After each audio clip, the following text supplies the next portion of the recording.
നീലവേള, ആര്യവേള എന്നീ പേരുകളിൽ അറിയപ്പെടുന്ന ഔഷധസസ്യത്തെയാണ് പരിചയപ്പെടുത്തുന്നത്. നനവുള്ള ഇടങ്ങളിലും നെൽവയലുകളിലും അരുവികളുടെ തീരങ്ങളിലും കാണപ്പെടുന്നു.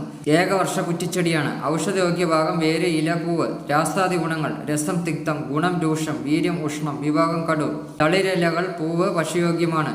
ഇലകളിൽ കാൽസ്യം, മഗ്നീഷ്യം, ഇരുമ്പ്, ബീറ്റാ കരോട്ടിൻ, വിറ്റാമിൻ സി തുടങ്ങിയ ആന്റി ഓക്സിഡന്റുകളും അമിനോ ആസിഡുകളും വിറ്റാമിനുകളും ധാതുക്കളും എന്നിവ ധാരാളമായി ഇലകളിൽ അടങ്ങിയിരിക്കുന്നു. ആർത്രൈറ്റിസിന് ഇല അരച്ചിടുന്നത് നല്ലതാണ്. ചെടി കീടനാശിനിയായി ഉപയോഗിക്കാം. ഔഷധോപയോഗങ്ങൾ: ഇലനീര് ചെവി വേദനയ്ക്കും ചെവി വീക്കത്തിനും ഉപയോഗിക്കാവുന്നതാണ്. ഗർഭിണികളും മുലയൂട്ടുന്ന അമ്മമാരും പോഷകക്കുറവിന് തളിരില പാലിൽ ചേർത്ത് തിളപ്പിച്ച് കഴിക്കുന്നത് നല്ലതാണ്. ചെവി കേൾവിക്കുറവിന് സമൂലം, നീലവേളയുടെ നീര് 100 മില്ലി, 25 മില്ലി ആട്ടിൻ മൂത്രം, 1/4 ലിറ്റർ എള്ളെണ്ണ ചേർത്ത് കാച്ചിയെടുത്ത് സൂക്ഷിച്ചു വെച്ച് അല്പമെടുത്ത് ചൂടാക്കി 3-4 തുള്ളി ഇറ്റിക്കുന്നത് ഫലപ്രദമാണ്. വീഡിയോ ഇഷ്ടമായാൽ ലൈക്ക് ചെയ്യാനും ഷെയർ ചെയ്യാനും കമന്റ് ചെയ്യാനും ചാനൽ സബ്സ്ക്രൈബ്